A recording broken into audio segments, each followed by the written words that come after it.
Paragraph The season I like most.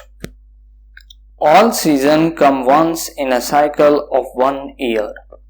There are three important seasons in our country: summer, winter, and the rainy season. December and January are the coolest month, and May and June are the hottest month of year. July and August brings heavily rains. Each season has its pleasure and pain. In India, the months of February and March are very precious and bring happiness with many festivals. This season is called spring. The season spring I like the most. It is neither hot nor cold. It is the season of greenery, flowers, fruits, and festivals. Wherever I look, I see so many pretty flowers.